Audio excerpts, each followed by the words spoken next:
E aí, gente boa, tudo bom com vocês? Então, vamos falar agora sobre uma das cabeças da besta que foi golpeada de morte e ela recuperou. Bom, é interessante nós entendermos que a besta, quando ela surge, né, do abismo ou do mar, né, essa besta ela possui 7 cabeças. Vamos ver que as suas cabeças, 5 caíram. Uma era vigente no tempo de João e uma outra iria chegar. Vamos ver aqui. Quero estar lendo com vocês aqui esse texto. Vamos lá. Deixa eu só colocar uma... Beleza, vamos fazer isso aqui. Vamos lá. Ó. E pus-me sobre a areia do mar e vi subir do mar uma besta que tinha 7 cabeças e 10 chifres. E sobre os seus chifres 10 diademas. E sobre as suas cabeças um nome de blasfêmia. Apocalipse 13, 1. Então é uma besta com 7 cabeças e 10 chifres. Vamos lá. A besta que viste, aqui já é outro capítulo. Capítulo 17, versos 8 e 11, mas fala da mesma entidade. A besta que viste e já não é, e há de subir do abismo, do mar, e irá à perdição. E os que habitam na terra, cujos nomes não estão escritos no livro da vida desde a fundação do mundo, ou seja, homens que não eram eleitos, mas se dobraram a adorarem, né, a besta. Se admirarão vendo a besta, que era, ou seja, já existia, né? Já não é, ou seja, o que é vigente no tempo de João ainda não é um império final, ainda que é. Aqui o sentido que tem sabedoria. As 7 cabeças são 7 montes, sobre os quais a mulher está assentada. Então preste atenção. Tem muita gente, inclusive adventista do sétimo dia, que vai atrelar esses 7 montes aí, aquelas 7 colinas que estão no Vaticano. Aí vai dizer que a cidade edificada ali é Roma. Mas preste atenção no texto, preste atenção no texto. Olha só, as 7 cabeças são 7 montes, sobre as quais a mulher está assentada. Esses também, são também 7 reis. 5 já caíram. Bom, a montanha são reis. Desses 7, perdão, 5 já caíram. Aí se você for pensar que é montanha mesmo de verdade, uma colina de verdade, você vai ser obrigado a dizer que essas colinas, né, caíram. Que esses montes foram derrubados. Aí diz assim, ó, são 7 reis, 5 já caíram, e um existe e outro ainda não é vindo. Como que pode ser Roma? Roma já era o império vigente. Veja ali, o já não é.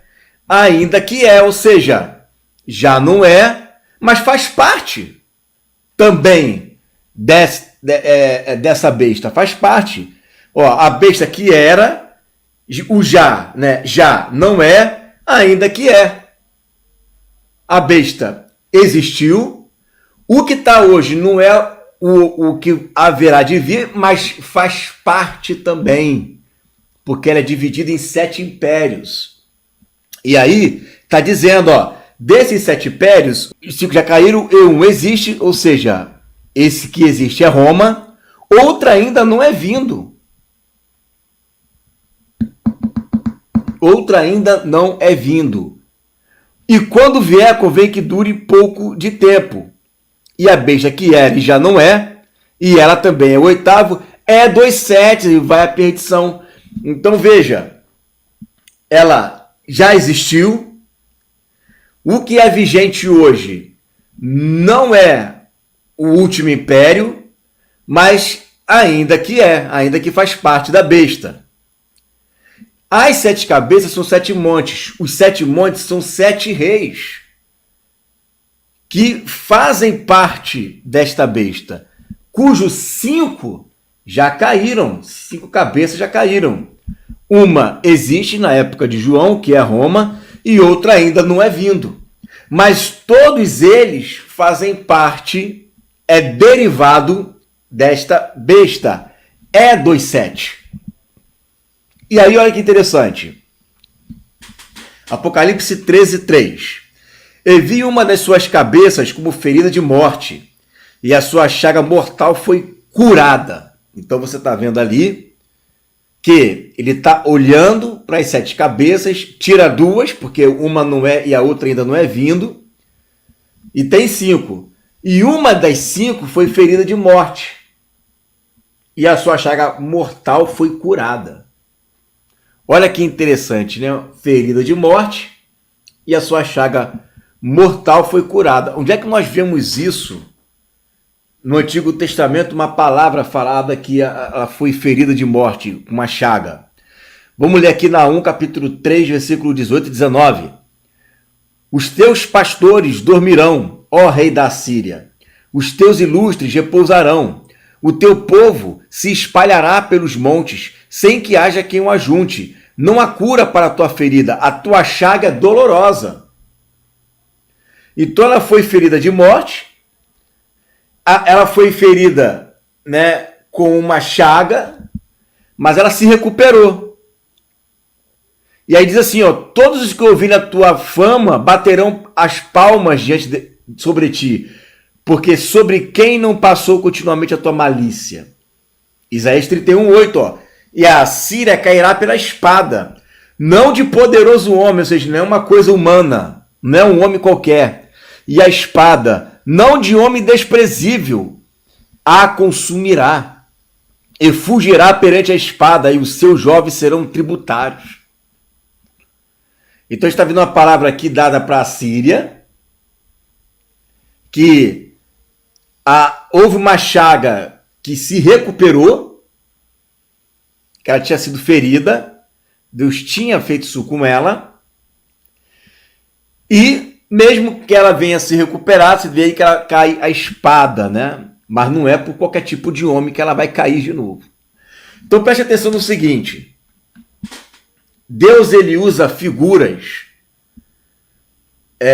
ensinadas em diversos povos para que o próprio povo entenda, e muitas das vezes ele usa essas próprias figuras deles para mostrar que ele é maior.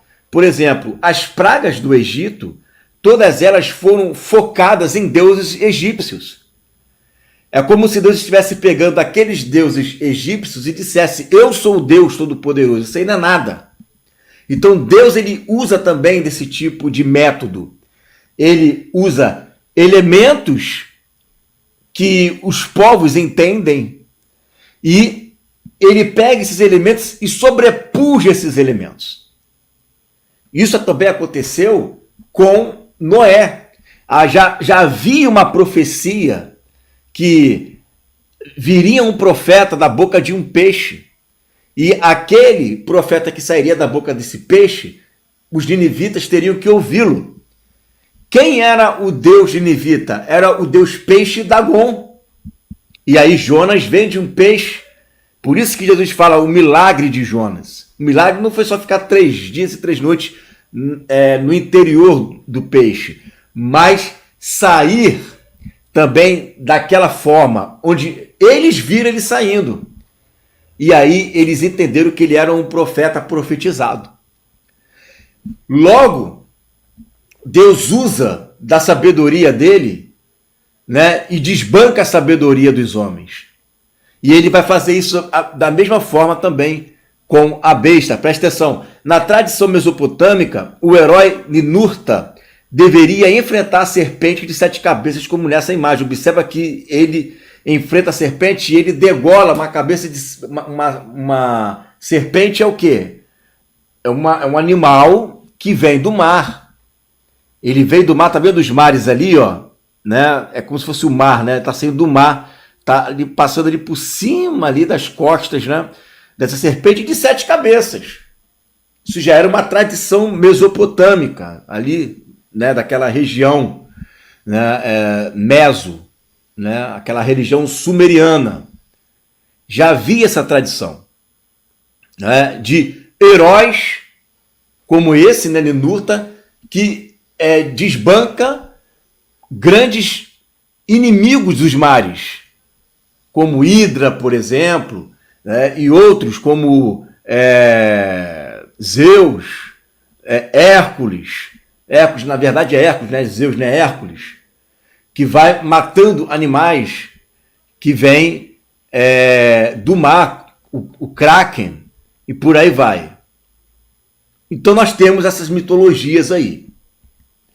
O herói Ninurta é um deus assírio que enfrenta a besta e golpeia uma de suas cabeças. Esse relevo aí de pedra assírio, preste atenção, no templo de Ninurta, em Kalu, mostrando Ninurta perseguindo o demônio Anzu. Ele era um deus comum sumeriano, mas foi protagonizado e adorado como um deus próprio do Império Assírio. Então a Síria pega Ninurta, o grande golpeador, né? E uma das suas armas era o arco e flecha, aquela que você vê nas imagens, espada. Ele era um guerreiro.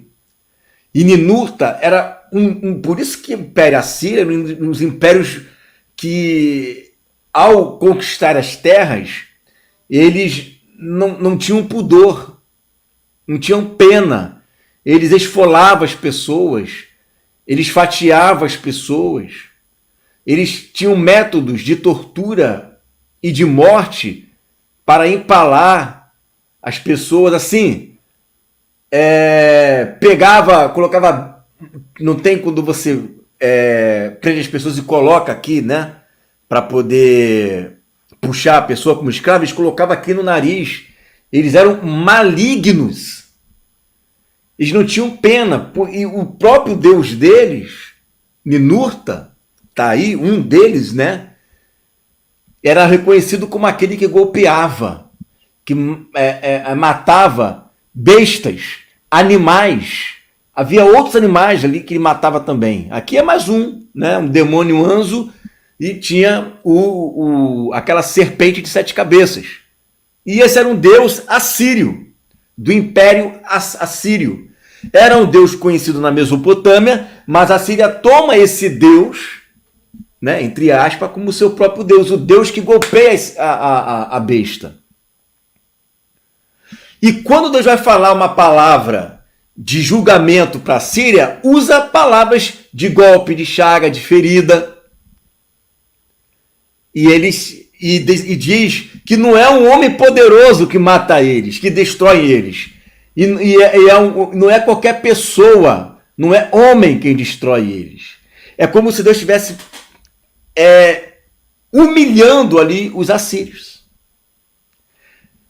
A Síria, então, ela tem essa história, ela tem esse Deus, se orgulha desse Deus também, havia outros, tá? Mas se orgulha desse Deus, que era o Deus da guerra deles, o golpeador da besta do mar, e eles se espalham, né? Eles avançam, e olha aonde eles chegam. O Império Assírio, você pode observar aí, você não vai conseguir ler aí no mapa, mas aí tem Nínive. Esse império, ele pega da África, ele pega a parte ali da Ásia, ele pega o que hoje é a Turquia e ele pega o que hoje é Iraque. Ele pega todo esse império aí. Nos tempos de Naum não vai falar Turquia, Naum não vai falar Iraque, não vai falar a Síria. Quando ele fala Nínive, Nínive era a capital da Assíria. Vocês estão entendendo? Só que, com o passar do tempo, e eu vou avançar muito na história aqui, com o passar do tempo, outros impérios tomam, aí entra o Império Grego, e depois o Império Romano, e ela vai diminuindo de poder e de tamanho. E ela fica com um pedaço pequeno. E esse pedaço pequeno, que na verdade se torna província de Roma depois, ele tem um nome próprio. Esse nome se chama Síria. Então, como que os historiadores os historiadores não, né? Vamos colocar assim. O que é que os historiadores descobriram que era chamado de Síria? Vamos ler aqui, ó. Desde o Império Seleucida, 323-150 a.C., o termo Síria, né? A Síria é Síria, foi alterando ali, tá? Foi mudando. Tem sido aplicado ao Levante. Preste atenção aqui nisso que eu estou lendo aqui agora. Levante. Era chamado de Levante. Como um todo.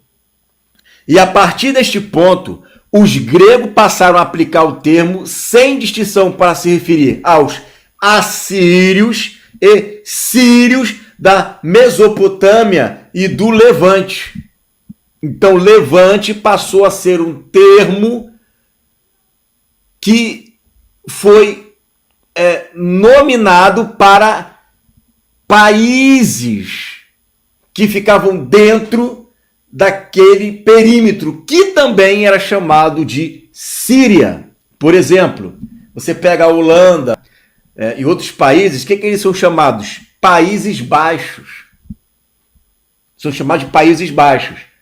Mas dentro do Países Baixos tem vários países ali, que agora parece que eles nem querem mais usar esse termo, né? Você pega as Américas, você pega Estados Unidos, você pega Canadá. Quem nasce nos Estados Unidos é americano, quem nasce em Canadá é canadense. Os americanos são chamados de americanos, mas os canadenses também podem ser chamados de americanos, só que eles são americanos da América do Norte. Você não chama europeu de europeu? Não é isso? Mas na Europa tem vários países. E você pode chamar os países latinos, que pega Cuba, México, diversos países ali, El Salvador, né? E vai embora. Colômbia também são países latinos, né? Esses países latinos, todo mundo é latino, mas você pode dar um zoom e especificar qual país latino ele é. Naquela época havia também essas expressões, né? Países do Levante, ou os sírios. Quem são os sírios? Os sírios são dos países do Levante. Quais são, então, os países do Levante? Vamos ver aqui, ó.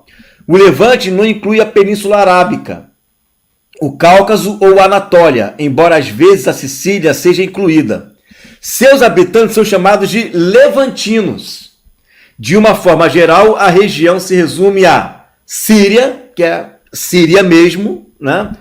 A Jordânia, a Israel, a Palestina, ao Líbano e Chipre. Outras fontes definem o Levante de uma maneira mais ampla, incluindo porções da Turquia, do Iraque, da Arábia Saudita e do Egito. Então você pega a palavra Síria, nesses tempos ali, e você coloca Turquia como sírio, Iraque como sírio, Jordânia como sírio. Por quê? Porque esses países ainda não estão definidos. A Turquia veio agora, Iraque veio agora. Esses países não estão definidos. Então, todos os países que estão em formação ali ainda estão sendo chamados todos de Síria ou levantinos. Por que eu estou falando isso, gente? Vamos falar, mas eu vou te mostrar por que eu estou falando isso. Olha só. Aqui já é uma informação, né, do Wikipedia. Ó, antigamente o nome de Síria era sinônimo de Levante, conhecido em árabe como Sham ou Asham. Enquanto o Estado moderno abrange os locais de vários reinos e impérios antigos, como a civilização ebiana, do terceiro milênio a.C., sua capital, Damasco, está entre as mais antigas cidades continuamente habitadas no mundo. Na era islâmica, a cidade se tornou a sede do Califado Omíada e uma capital provincial do Sultanato Mameluco do Egito. A Síria moderna foi estabelecida após a Primeira Guerra Mundial, durante o mandato francês. Então, a Síria, como nós conhecemos hoje, ela é moderna. Ela é depois da Primeira Guerra Mundial. Mas era o maior estado árabe a surgir na região do Levante, que antigamente era dominada pelo Império Otomano. O país conquistou a independência como uma república parlamentar em 24 de outubro de 1945, quando a Síria tornou-se membro fundador da Organização das Nações Unidas, um ato que legalmente pôs fim ao antigo domínio francês, embora as tropas francesas não tenham deixado o país até abril de 1946. Ou seja, antes de 24 de outubro de 1945, era um conjunto de países ali que eram conhecidos como levantinos, que também eram chamados de Síria. Para que você está falando tudo isso? Por que você está falando tudo isso? Já entendi. Né? Iraque, Turquia, isso tudo aí é Síria. Né? Que era o antigo Império Assírio. Olha que interessante. Lactâncio de Roma, no seu livro Institutos Divino, livro 7, de uma vida feliz, né, 240 depois de Cristo, olha o que ele vai falar. Através desses prodígios e poderes, está falando do anticristo, ele levará muitos à adoração de Deus, e quando as suas obras forem cumpridas, outro rei surgirá da Síria. O que era a Síria? Por isso que eu falei tudo isso, irmão. A Síria é aquele espaçamento dos levantinos, que inclui Turquia e Iraque. E está dizendo, vai vir daqui. Não vem de Roma, não vem da Rússia. Ele vai vir daqui, desse perímetro aqui. Ele vem dessa parte perimetral aqui de baixo. Norte de Israel. Ou extremo norte, porque Togarma hoje fica, que é chamado também de extremo norte, Togarma hoje é Turquia. Então, quando ele, no tempo dele, 240 depois de Cristo, o termo Síria, é por isso que é importante você estudar essa parte que eu acabei de falar agora, para você entender a mente de quando eles falam isso. Porque se você for ler Síria com a cabeça de hoje, você vai ver, então vem lá da Síria. Então não vem de Iraque, não vem da Turquia. Vem de Iraque e da Turquia, porque Iraque e Turquia fazia parte da Síria, que era a parte também chamada de Levante. Eles eram os levantinos. Era toda aquela parte ali. Vem da Síria, nascido de um espírito maligno.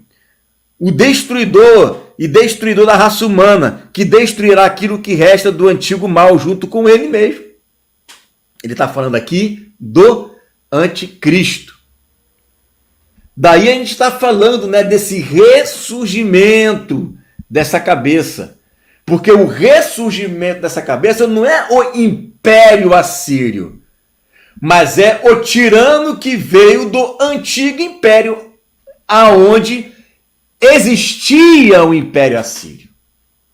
Com todos os moldes da malignidade, da maldade, de domínio.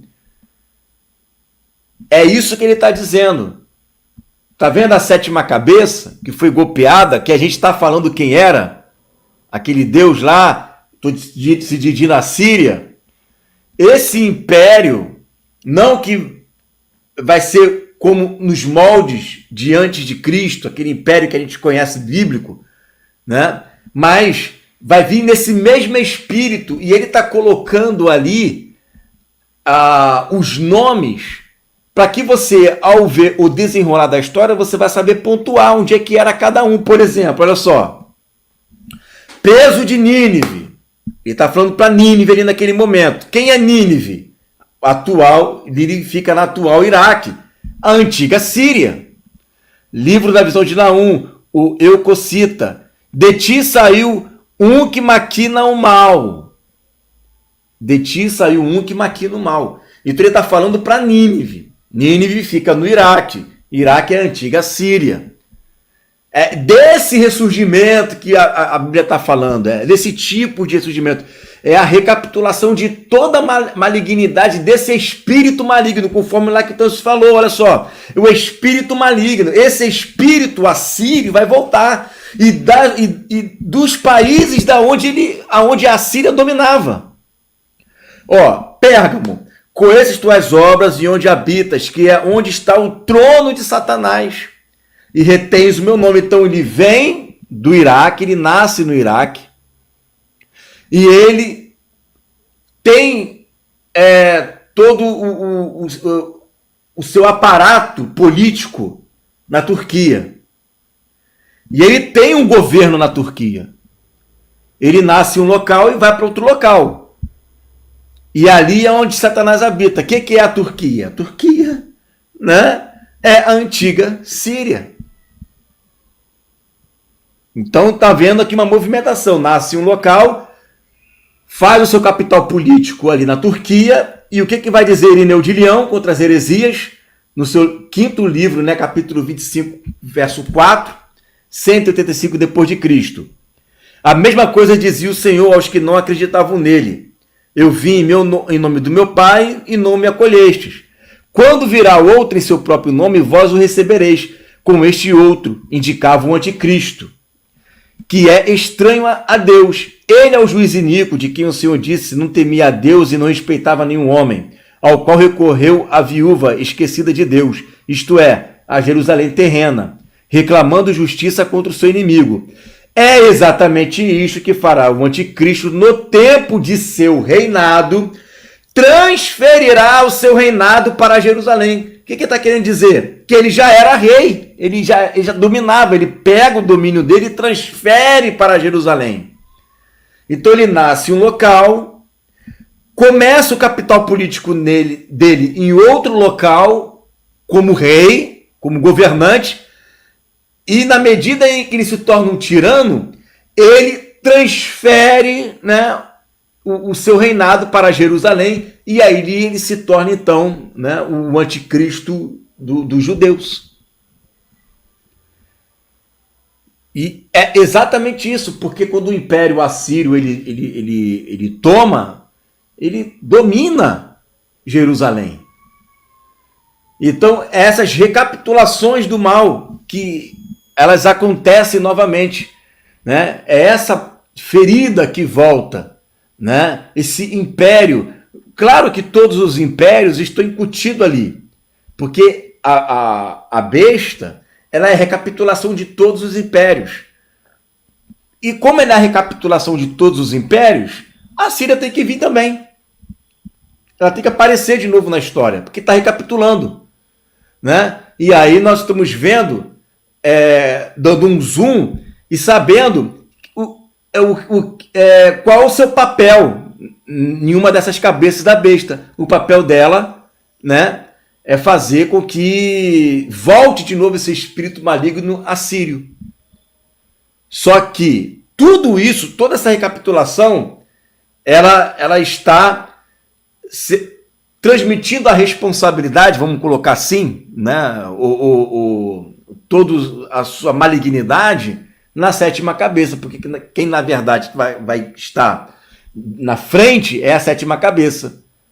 Mas as outras 6 cabeças está tudo ali, né? É uma figura de linguagem, né, gente? Porque qual o sentido dele fazer uma das cabeças voltar à vida se quem está reinando é a sétima, né? E depois vem o 8º, que é realmente o que deriva da sétima cabeça. Então, na verdade, é como se fosse uma besta mesmo. A besta está trabalhando junto, mas quem está encabeçando é o 8º rei. Entendeu? Então, são palavras difíceis de explicar, porque isso tudo envolve sabedoria. Né? Você tem que estar com a mente treinada para entender isso daí. Por que vai fazer uma cabeça voltar se quem reina é o 8º que vem da sétima?